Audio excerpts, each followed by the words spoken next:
सहारनपुर 2 मार्च 2025। किसानों को उनकी फसलों का लाभकारी मूल्य दिलाए केंद्र सरकार। भगत सिंह वर्मा। मनरेगा योजना को खेती से जोड़ा जाए। भगत सिंह वर्मा। सहारनपुर रुड़की उत्तराखंड में देश के 2 दर्जन से अधिक किसान संगठनों की बैठक संयुक्त किसान क्रांति मोर्चा को संबोधित करते हुए भारतीय किसान यूनियन वर्मा व पश्चिम प्रदेश मुक्ति मोर्चा के राष्ट्रीय अध्यक्ष भगत सिंह वर्मा ने कहा कि कृषि प्रधान देश भारतवर्ष में देश के अन्नदाता किसानों को बचाने के लिए देश को विकसित भारत बनाने के लिए डॉक्टर एस स्वामीनाथन आयोग की रिपोर्ट के अनुसार +50% के तहत देश के अन्नदाता किसानों को उनकी फसलों का लाभकारी मूल्य केंद्र सरकार दिलाने की व्यवस्था करें। देश के मेहनतकश किसानों की फसलों की लागत कम करने के लिए मनरेगा योजना को सीधा खेती से जोड़कर किसानों को मजदूर उपलब्ध कराए जाए। ट्रैक्टर, कृषि यंत्र, खाद, बीज, कीटनाशक, डीजल से जीएसटी को समाप्त कराया जाए। सरकार की गलत नीतियों के कारण कर्ज बंद हुए देश के अन्नदाता किसानों के सभी कर्ज समाप्त कराए जाएं। एमएसपी को लाभकारी बनाकर गारंटी कानून बनाया जाए। आवारा व छुट्टा पशुओं से किसानों की खेती को बचाया जाए। 58 वर्ष से अधिक बुजुर्ग किसान मजदूर को 10,000 रुपए प्रति माह वृद्धावस्था पेंशन दिलाई जाए। देश में सभी को शिक्षा और चिकित्सा निःशुल्क कराई जाए। देश और प्रदेश के गन्ना किसानों को गन्ने का लाभकारी मूल्य 700 रुपए कुंतल दिलाया जाए। देश की जनता को टोल प्लाजा से मुक्ति दिलाई जाए। राष्ट्रीय किसान आय आयोग का गठन किया जाए। देश में छोटे छोटे राज्यों के निर्माण के लिए राज्य पुनर्गठन आयोग गठित किया जाए और पश्चिमी उत्तर प्रदेश के 26 जिलों को मिलाकर पृथक पश्चिम प्रदेश का निर्माण तत्काल कराया जाए।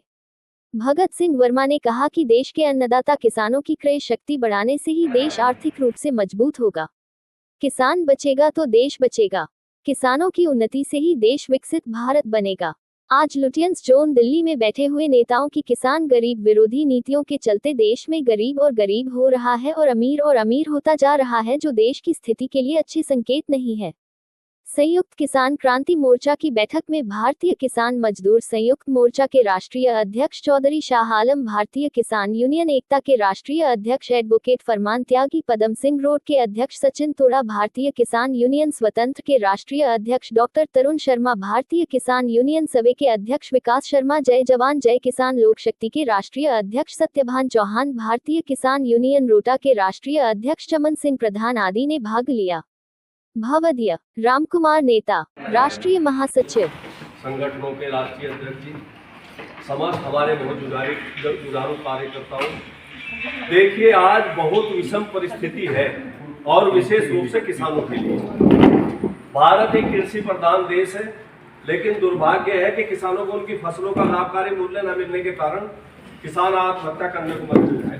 पहले हम अखबारों में पढ़ते थे कि महाराष्ट्र में, विदर्भ में किसान आत्महत्या करता था, लेकिन अभी शामली में हमारे किसान भाई ने आत्महत्या की और अभी पिछले दिनों 2-3 आत्महत्याएं मुजफ्फरनगर में की।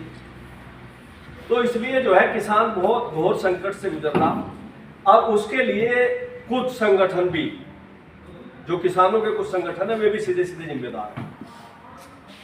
यदि हम बात करें, अभी हमारे वहां डल्लेवाल जी मृत्युशैया पर हैं, 13 महीने होने को जा रहे हैं वहां आंदोलन को, और सरकार कोई ध्यान नहीं देती। भारतीय किसान यूनियन, क्रांति मोर्चा या जितने भी संगठन हैं, उनका एक ही मकसद है कि किसानों के सभी कर्ज राइट ऑफ होने चाहिए। जब आपके पूंजीपतियों के 16 लाख करोड़ रुपए राइट ऑफ हो सकते हैं, तो 24 लाख करोड़ रुपए देश के किसानों के भी राइट ऑफ होने चाहिए।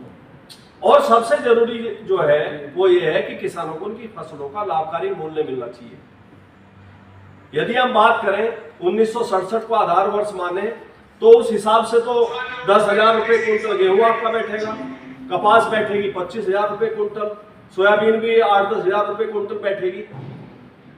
और गन्ने के रेट की बात है तो उसका हिसाब आप लोग भी समझ सकते हैं कि गन्ने का यदि हिसाब जोड़ा जाए उस आधार से, टीचर्स के आधार से, कि टीचर्स की सैलरी 1967 में क्या थी और आज क्या है, तो उससे 12,100 रुपए कुंटल बैठता है हमारी तरफ से। बल्कि मैं आप सब लोगों से भी निवेदन करना चाहूंगा कि आप लोग भी इस पर ध्यान दें कि गन्ने का लाभकारी मूल्य कम से कम 700 रुपए कुंटल होना चाहिए, क्योंकि पश्चिमी उत्तर प्रदेश में और विशेष रूप से उधम सिंह नगर, हरिद्वार में गन्ना ज्यादा होता है।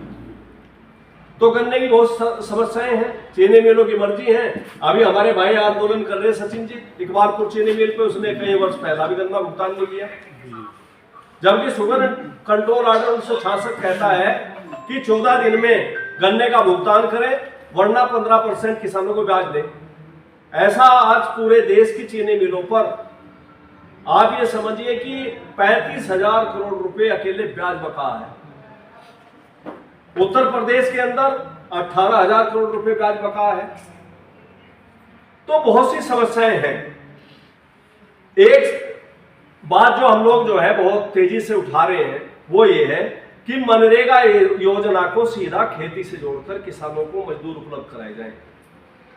मनरेगा योजना के तहत जो सेंटर का बजट है उसमें 1 लाख करोड़ रुपए की व्यवस्था है, और मनरेगा योजना के तहत उत्तराखंड में और उत्तर प्रदेश में 237 रुपए मजदूरी है। 237 रुपए में तो मजदूर नहीं मिलता। तो हमारा कहना है कि 237 रुपए मनरेगा से मिल जाए और बाकी 263 रुपए किसान उन्हें दे दें, ताकि किसानों का भी भला हो जाए और उसमें मनरेगा योजना की भी सार्थकता सिद्ध हो जाए। वरना जिस तरह के आज हालात हैं, किसान तो मतलब जो खेती कर रहा है वो समझ सकता है। भाई कुछ होशियार लोग हैं जो खेती के अलावा बिजनेस में चले गए, या उनके यहाँ से कोई बच्चा नौकरी में चला गया तो उन्हें तो फायदा हो रहा है, बाकी बहुत बुरी स्थिति है। तो इसमें जो रणनीति है, तो बातें तो खैर बहुत सी हो सकती हैं। तो मुख्य बात यही है कि हम लोगों को जो है किसानों को उनकी फसलों का लाभकारी मूल्य मिलना चाहिए। मुख्य बात तो ये है, जब हमें लाभकारी मूल्य मिल जाएगा तो हम पे कर्ज नहीं बढ़ेगा, और जो कर्ज सरकार की गलत नीति के कारण बढ़ा है वो माफ होना चाहिए। तो हम लोगों का निवेदन आप लोगों से है कि जैसे कोई स्थान तय कर लो। मेरे विचार से तो मुजफ्फरनगर एक अच्छी जगह है। मुजफ्फरनगर में मैसेज भी सारे देश को जाता है वहां से, तो वहां आप लोग इकट्ठे होकर गन्ने पे, और सारी समस्या तो ऐसा नहीं जो एटा वालों की समस्या है या मथुरा वालों के आलू की समस्या है, अलीगढ़ वालों की, हाथरस वालों की और कोई दूसरी समस्या है, बुलंदशहर वालों की कोई गेहूं की या गन्ने की समस्या है। सारी समस्याओं को लेकर एक बड़ा आंदोलन हम लोग करें, उसमें जोर लगा के, और जब तक उसका कोई रिजल्ट ना हो बट्टे भाई, वहां से मीडिया को भी जाएगा सब जगह। क्योंकि हम लोग जो है देख रहे, चाहे हम लोग यहाँ संगठन चला रहे, हम लोग भी अपने थोड़ा सा बस फॉर्मेलिटी पूरी कर रहे कि भाई मीटिंग कर ली, अखबार को दे दिया, हो गया। ऐसा नहीं होने का, क्योंकि आप लोग समझते हैं जो सरकार आपके सामने है, केंद्र में जो सरकार है मोदी जी की, उसके एजेंडे में किसान है ही नहीं, और मैं दूसरी बात कहूं तो उसके एजेंडे में गरीब भी नहीं है। तो इन सारी बातों को देखते हुए आप लोग जो है ऐसी रणनीति तय करके, मुजफ्फरनगर, मेरठ या जहां कहीं भी आप लोग सुझाव और भी दे सकते हैं।